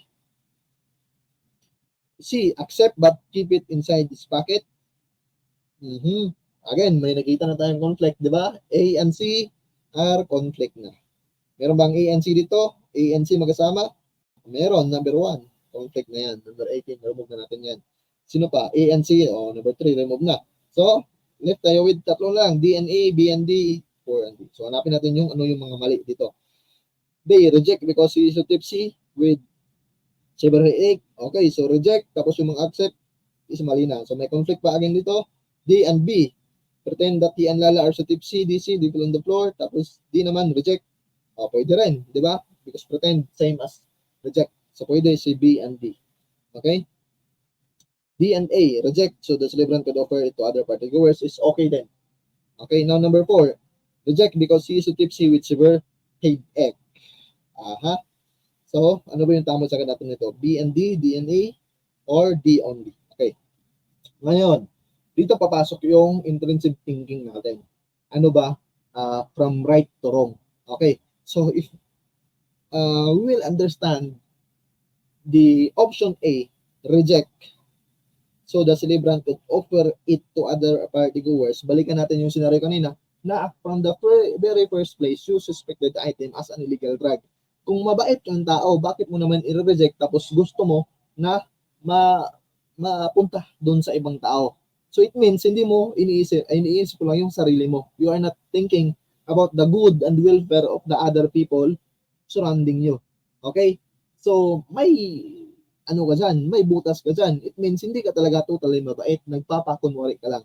Okay? But since alam na natin na ganyan yung scenario, so remove na natin yung letter A kasi mali naman pala sa letter A. Bakit? Ano nga tayo? Mabait tayong tao, di ba? So remove na natin si D and A. So we left with option 4 and 5. B and D. Now, B. Pretend that he and Lala are so tipsy-dizzy that they fell on the floor. And D. Reject because he is so tipsy with severe headache. Ano ba yung gagawin natin dito? Ano ba yung pinaka-correct na option natin? So, for this time, I should choose number 4, letter D only. Reject because he is so tipsy with severe headache. Okay? Bakit? Pretend ka lang ba that he and Lala are so tipsy? Bakit? Magpipretend ka ba na tipsy ka, na feel na kayo sa floor, tapos magpipretend ka pa? Hindi na, i-direct mo na agad. Tandaan mo, nakainom yung nagbigay sa'yo and they were maybe consumed by drugs. So, it must be good to straight talk to them that I am so tipsy. Bay, tipsy na ko, bay. Masakit na yung ulo ko. Ganon. Hindi, muna na agad. So, this time, letter D is the most appropriate answer natin. Though, if you choose number 5, pretend that he and Lala are so tipsy, they say that they fell on the floor. Tapos, reject because he is so tipsy with severe headache. Pwede rin naman, pero kasi nagpe-pretend ka pa, tapos gagawin mo rin ulit, ni-reject mo na. Pretend ka, tapos ni-reject, di ba? Parang more on conflict siya, konti. Ngayon, bakit letter D? Basahin natin yung option or yung situation sa susunod. So, Alex felt that they had more than enough drink, so he asked permission from the celebrant to bring Lala home. They struggled to walk home until both arrived at Lala's house. So, she asked Alex to stay and keep her company since her parents, yon, dito. Act pretend that and Lala are so tipsy, dizzy that they fail on the floor. Pretend. Ngayon, dito, bring Lala home, they struggle to walk. It means they are not pretending na very tipsy sila. Bakit? They struggled na nga eh. Come back home. Meaning, yung pretend option is remove na natin. Okay? So, dito, balik tayo dito sa susunod scenario. Alex felt that they had more than enough drinks. So, he asked permission from the celebrant to bring Lala home. They struggled to walk home until both arrived at Lala's house. She asked Alex to stay and keep her company since her parents were still out. Then, Lala started to get with wako and romantic toward Alex. She started kissing him. Ako, ito talaga yung pinakaiiwasan natin. Di ba? Yung mga ganitong pangyayari. Ako talagang hindi ko kaya yung ganito. Di ba mga boys? Lala started to get to ito kasi yung mga babae. Di ba? Ito yung gawain nila. And romantic toward Alex, she started kissing him and assured him that she is willing to give everything to prove her love for him. Nako, yan yung pinakaayaw natin mga lalaki. Di ba? You with me, boys? Magkaisa tayo. Now, number 19. How should Alex handle the situation? Avoid Lala's romantic advances out of respect for her parents? Of course. Yan yung pinaka-unang papasok sa isip natin talaga. Ako, nire-respeto ko yung parents mo, hindi ko gagawin yan. Di ba? Automatic yan sa atin eh. Parang natural yan sa atin mga lalaki. B. Avoid because you promised to dream and finish the studies. Of course, yan yung inaalala natin. Mga mahirap yung parents natin. Ano ba yung gagawin natin? Then C. Avoid because it is not right for them. Grade 11 pa tayo, Lala. Nako, ano ka ba? Remove mo na yan. Check mo yan. Now D. Give in. Give in. Give in. Kung ikaw babae, tama ba? Hindi. Kung ikaw lalaki, tama ba? Lalong hindi. Okay, so D and A are out sa choice natin. So, we can already remove that. Give in na yan. Give in na yan. Hindi tayo ganyan. Di ba? So, D and A remove. May mga D remove. So, B and C, A, B and C, A only. Now, A, avoid Lala's romantic advances out of respect for her parents. Tama lang ba yan? Of course, tama yan. Pero, halimbawa, kung wala yung parents mo dyan, gagawin mo ba? Hindi. Bakit? Meron kang promise and dream to finish your studies, of course, di ba? Yan yung pinaka-aim nyo. Bakit? Mahirap kayo, tapos puro pa kayo eldest. Okay, so A and B are correct. Now, meron bang A and B dito? Wala, A and B lang. So, gawin natin si A kasi kulang eh. Now, basahin natin si C. Avoid because it is not right for them. Bakit? Grade 11 pa sila. Okay, so tama yan. Ngayon, B and C, tama ba? So because of the promise and dream to finish your studies, it's not right for them. So, ikaw ba, bilang isang Pilipino, hindi mo ma-respetuhin yung mga magulang nyo? Respetuhin, di ba? Values natin yan. So, it is safe to answer number 5, A and B and C only. Okay, number 19, last scenario. The following day, last situation pala dito. The following day, you notice that Lala was avoiding you. Ako, ito na yung pinaka-ano natin eh, iniiwasan natin, di ba? Yung mangyari yung ganito dahil meron tayong hindi nabigay. When pressured to talk, she told you that you are not good enough for her and asked you for a cooling off period. Naku, patay ka sana, Alex. How should you handle the situation? A. Explain to her the reasons behind your behavior. Of course, dyan tayo magaling. B. Remind her about your promises and dreams for both of you and your families. Yes. C. Reiterate that your actions was out of respect for her and her parents. Yes. Yes. D. Accept her offer for calling off. Nako, accept mo na ba agad? Try until you die. D and A, remove. Number 5, remove. A. Accept and maybe reflect on the kind of relationship you want. Agad-agad, ganun ba? Ugali mo ba yun? Hindi, A, remove nyo na. Wala namang ibang options dyan. So, we're left with C only, B and C only, A and B only. Ano yung sagot mo dyan? For number 20. Okay, C only, reiterate that your actions was out of respect for her and parents. Yun lang ba? Hindi naman, di ba? Bakit? Meron pa kayong promise to both of you and your families. Okay, so B and C is the most appropriate answer. Tama ba? Wait lang, consider natin yung number 3. Explain to her the reasons behind your behavior. Okay, dito, reiterate that your actions are out of respect for her parents, which is sa letter A na lang, makaka-cover mo na yun. Explain to her the reasons behind your behavior. Ano ba yung behavior na yun? Na avoid mo lang because respect for your parents, because of the promise, and because of the right for them. So, basically, pinakatama natin is letter A. But wala tayong letter A lang na nandito. So, meron si B. Nabasa natin, reminder about your promises and dreams for both of you and your family. So, yan na yung appropriate answer natin. Okay, number 3. Alright, so next scenario, for items 21 to 25. You and your relatives live within the same street in Barangay A. Your cousin Emily is married to Albert, a known drug user in the area, with whom she has 3 school-aged children, 2 boys and a girl. 3 years ago, Albert was apprehended by the police officers for possessions of illegal drugs. Today, you have learned that Albert is now released from jail.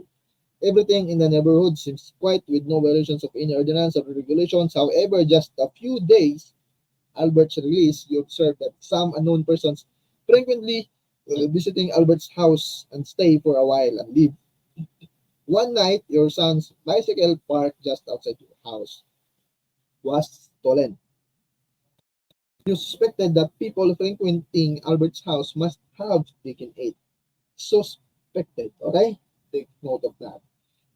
Number 1, how do you handle the situation? Ito yung first situation natin. A, bring the matter to the barangay. Of course, may suspect ka na. Of course. Good, yan. Check the CCTV footage. Yes, maaari din. Try to locate in the neighborhood. Yes, ignore. Diba? Wala tayong pag-alam. Magpupulis tayo. So, remove na natin yan. Automatic, hanapin ng switches. Lahat ng may D, remove. DNA, remove. All of the above, remove. Confront Albert if he was anything to do about the losses of the bike. Hindi rin. Suspect mo pa eh. Diba? So, we're left with A, B, and C, tapos A and C. Ngayon, A, bring the matter to the barangay. Tama yan. Check the CCTV footage for possible suspects. Yes. Lalong mas matibay yan, no? Pwede mong gawin talaga yan kung mayroon. Tapos try to locate in the neighborhood. Nakita mo na sa, CCTV, tignan mo sa neighborhood, nandun ba, tama ba yun? Tapos bring the matter to the barangay. So, tama si letter A, B, and C. Okay? Next, number 22. The following week, you saw your son's bike being used by Albert. You asked him where he got the bike and he told you that it was mortgaged to him by one of his friends. You told him how the bike was lost and he said he had nothing to do with it. Number 22. How will you handle the situation? A. Advise Albert to talk to the mortgagor. B. Tell Albert to ask the mortgagor to return the bike. C. Bring the matter to the barangay officials. D. Forcibly get your son's bike from Albert for safety. Okay? Pag may makita tayo agad na parang mali, no? Without talagang thinking na mali ba talaga yon, pero in the actual talaga, pwede natin forcibly get yon. Okay? But since na-complain ka na sa barangay and all of that, so forcibly is out of option. So letter D, remove na natin. Confront the mortgagor for stealing your son's bike. Agad mo ba i-confront yung tao na yon? You asked him where he got the bike and told you that it was from mortgage. Hindi mo din alam kung tama ba yun, yung nag-mortgage na yun, di ba? Tama ba yun? Yung mortgage, yun na ba agad yung option mo? Hindi naman, di ba? So, remove natin sa letter A also. So, B and A, again, di ba, mapupulis ka, accusing someone without real evidence. It's then wrong. Very wrong. So, we left with option 4 and 3. A, B, C, and C only. Now, ano ba sa letter C? Bring the matter to the barangay officials. Yes, pwede mong dalhin ulit yung sa barangay officials. But, yun lang ba? Pwede mo namang i-advise si Albert eh. Kasi pinsan mo siya. Or ano ba tawag dyan? Pinsan mo yung asawa niya. So, pwede mo namang pag-usapan yung sa'yo. Tapos B, tell Albert to ask the mortgage to return the bike. Though si A and B are ano lang sila, they have the same concept, but since we must include one of them, and we left with no choice, A, B, and C. Number 4. Okay? Ito po yung pinakatamang sagot natin. A, B, and C. Next, next scenario. 2 weeks have passed and nothing happened about your plan to get back your son's lost bike. One night, Albert and his your friend confronted you about your allegation. Bakit? Ano yung ginawa mo? Kasi pumunta ka sa barangay officials. Di ba? So, nag-connect siya. They threatened to harm you if you insist on your allegation of theft. They asked you to come out of your gate so you can talk about, but you refused because Albert's friends may be armed. You also suspected that they may be high on drugs. Aha. So how will you handle a situation? A. Ignore the incident to avoid further trouble among your relatives. Hindi yan pwede, di ba? Yung ignore mo lang. Di ba dapat talagang nakatarungan tayo? So ignore mo lang. From our perspective, you should remove that one. Tandaan natin na during exams, madali lang maubos yung 3 oras. Nako, napakadali lang yan. So there's no time for you to think critically na in reality, tama ba? Ignore ko na lang ba? Hindi ayaw ko ng gulo. Tama ba yung ganun? Remember, sir ma'am, you are not taking neuro exams. So it means, sa napapag exam, meron talagang correct answer. Though sa neuro, may correct answer, pero it still depends on you, no? How you correct answers. So, kaya ano sabi natin na walang wrong, right or wrong sa neuro. Kasi nagpakatotoo ka lang. Pero dito sa napapag exam, since meron talagang correct answers dito, so you must avoid yung mga reality into practical. Okay? Reality into pagiging mabait. So ignore, you should already remove that one. Pinaka-less choice yan. Although, pwede mo siyang piliin, pero pinaka-less na nga. So, letter A is be removed automatically. B, bring the matter to the attention of the barangay officials. Of course, nagawa mo na yan minsan sa first 2 options. So, gawin mo yan. C, report to the nearest police station about what is happening. Of course, yung barangay, you should do blatter sa police. D, ask your cousin Emily to talk to her husband. Yes, pwede mong gawin yan. P, Albert, the amount of knowledge so you can redeem. Though, tama si leader A kung ayaw mo ng gulo, pero tandaan natin na law enforcement tayo in the future. Okay, so letter A, remove mo yan. Remove mo yan. So we left with B only, B, C, D, and P only. Now, bring the matter of the nation of the officials. Tama lang ba? Hindi. Tama siya, pero hindi siya pinakatama. Bakit? You should report the crime to the nearest police station. Pablatter mo, bakit? They ask you to come out of your house so you can get talk. But you refuse because why? Maybe you suspected that they may be high on drugs. So, tama si option 5, B, C, and D only. Kulang si B. Okay, number 24. The following day, you saw Albert's son, Edwin, using your son's bike. When asked where he was going, he told you that he was asked by his father, Albert, to deliver something to his friends in the nearly barangay. You sense that Edwin may be delivering illegal drugs and is being used as a drug courier by his father. So, ano yung gagawin mo dito? How do you handle the situation? A, talk to Edwin? Yes, of course, you should talk to Edwin. If you have the chance, di ba? Talk to your cousin Emily. Yes, ina yan eh. C, report to the police what you have observed, witness. Maaari rin, di ignore that it's all yung mga ganyan, yung mga negative or walang pag-alam, remove mo na yan. D, remove. D, remove. No, A, avoid having interaction. Avoid having interaction marami na nga yung step na nagawa mo eh. So, A, remove mo yan. So, we left with number 2 and 5. A, B, C only, and C only. Now, ito say, report to the police what you have observed and witnessed. Tama ba? Ano mo? Paano kung inutusan lang bumili ng suka? Ganon. So, first thing you should do is talk to Edwin. Tapos sasabi ni Edwin na drugs yun. So, sabihin mo sa Emily na ganon yung nangyari, yung bata mo, Tapos, after nun, pwede ka mag-report agad sa police. Bakit? Pagka biniriwala ka lang ni Emily. Okay? Kaya, remove ka sa police na ganon yung nangyari, ganon, ganito, sir, ganyan. So, ABC is the most appropriate answer. Now, letter C. Letter C kasi, agad kang mag-report sa police without talking to Edwin or without confronting Emily. Walang sense, di ba? So, number 5 is removed na yung automatic. So, number 24, the correct answer is ABC. Now, number 25. Excuse me. 2 weeks later, you have learned that the police raided Albert's placed and apprehended the persons therein who were chanced upon using illegal drugs, including your cousin na to. Kaya pala, hindi ka pinansin ni Emily, kaya napapunta sa police. No, their 3 children were placed under the custody of the DSWD. Number 25, are you comfortable with the actions you undertook about the situation? Why? First option, yes, because I did the best I could to caution or warn them about the activity. Tama ba? Yes, nakiusap ka kay Albert, nakiusap ka kay Emily. B, yes, because I am the relative and I am duly bounded to remind them what is right and wrong. Pwede rin siya, actually, no? Pero hindi siya mali. Pwede siya, pero hindi siya mali. Yes, because it is my duty as a citizen to support, yes. Meron tayong mga programs like BADAC, anti-drug, yung mga ganun. So, D, yes, because both Albert and Emily could be helped to reform. Of course, barihap sila. Yes, because your children could be saved from the current. Yes, of course. So, option D, A, D, C, and A are correct.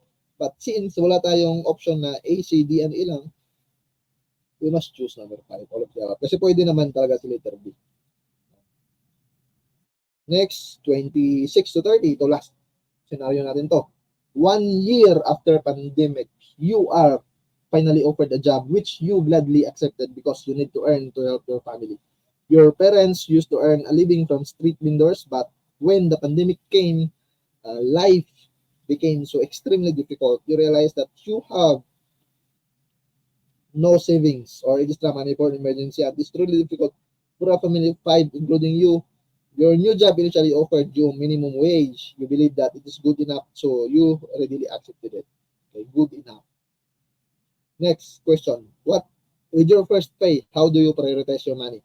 A, share with your mother expenses for food and other necessities. Of course, bakit gusto mo makatulong, di ba, sa mga magulang mo? Yes. Set aside amount for utilities such as light. Yes, kasi nag-share ka lang sa ino mo. Ano ba yun? Your parents used to earn a living from the street vendors, but when the pandemic came,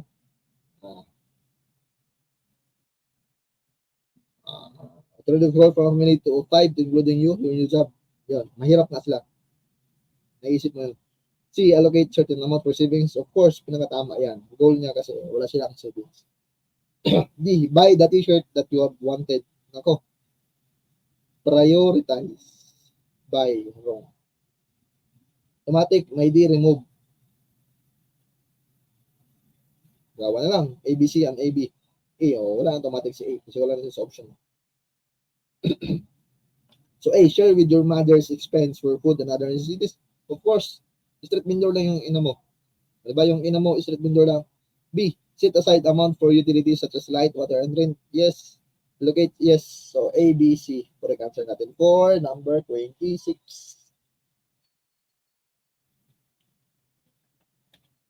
Next.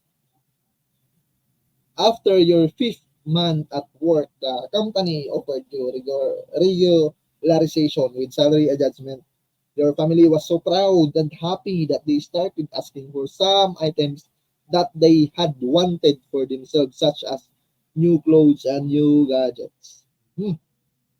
While you have a little amount in your savings, will you give in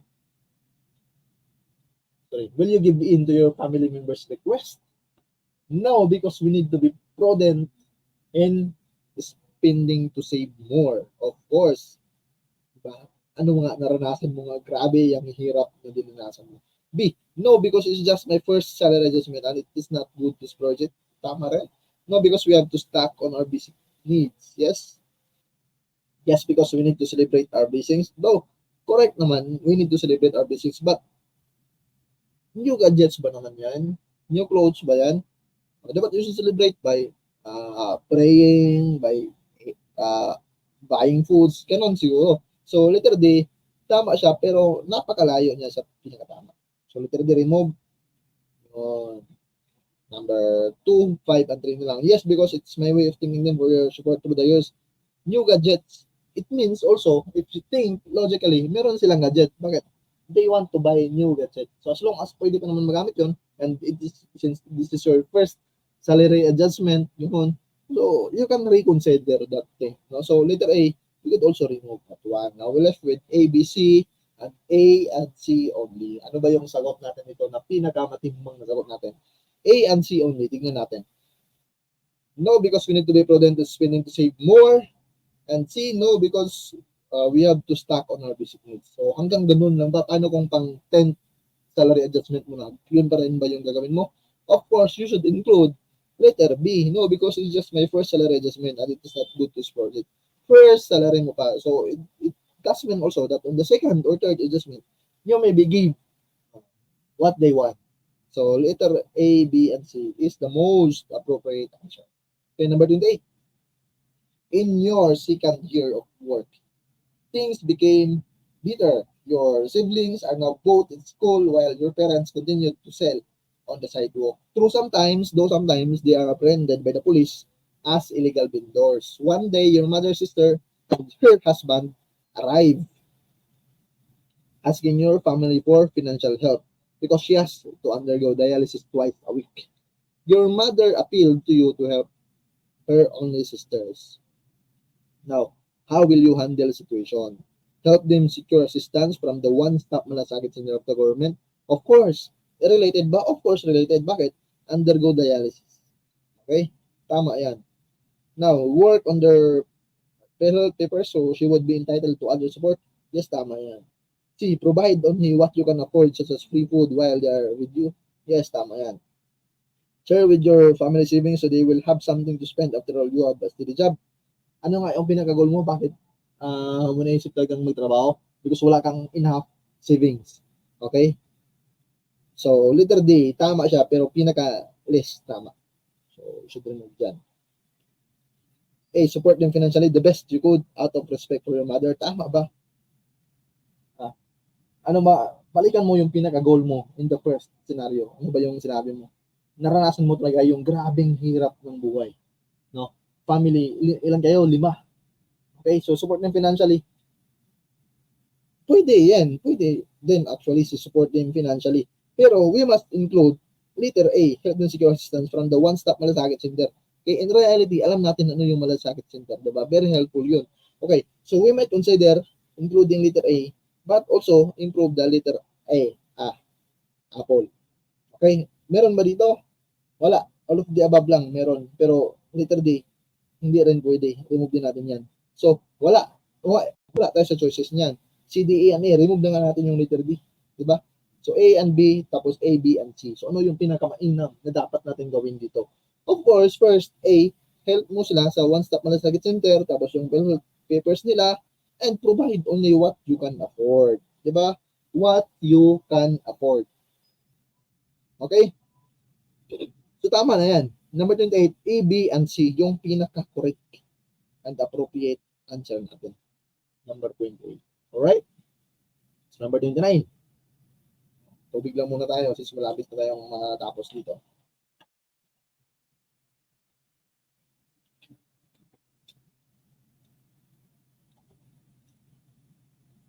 In the third year of your job, you are offered by the company to be promoted as supervisor but will be relocated to the company's manufacturing plant outside Manila.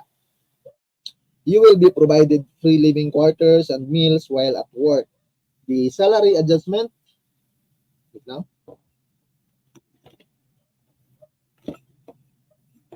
The salary adjustment, ano ba yun? Is substantially enough for you and your family. Substantially enough. When you presented the idea to your family, they strongly refused because this is your first time to be away from home. Okay, talaan mo ha. They strongly refuse. Why? Because this is your first time to be away from home. Especially your mother is particularly concerned about you. First time mo pa. Okay, yan lang yung reason nila. Hindi sila, they don't reason anything na ayaw nila, ganito, ganyan. Ano yung reason nila? Because they were concerned about you since this is your very first time. Diba? Kaya nang gawain yung mag-yoga dyan. Concerned kayo, diba? Lalo na kapag first time nyo pang gagawin na na magpakilala sa magulang, ano ba yung iniisip nyo? So number 29, how would you handle the situation? A, explain to her the benefits offered by the company. Of course, should try and explain that. Sorry. B, promise them that you will be home every end of the month. Of course, make them understand that this is the beginning of your good career. Personal mo yan. Tandaan natin na it's not always you with your parents living. Okay? There comes a times when you need to go outside that home. Okay? So, letter A is correct. Explain to her the benefits offered by the company. Ano ba yon? Tapos, promise them that you will be home every end of the month. Tama yon. Bakit? They were concerned about you far away from them. So, career, yes. Listen to them and choose to stay in your current position. Tama ba?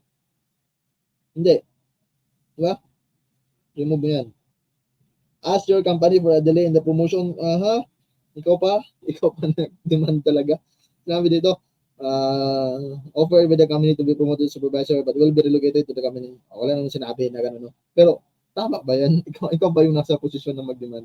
Wala eh. Wala namang literature choices natin. So, mali din. Now, ano yung pipiliin natin for 29? A only, explain her the benefits offered by the company. Yan ba yung pinaka-reason bakit hindi ka nila pinayagan?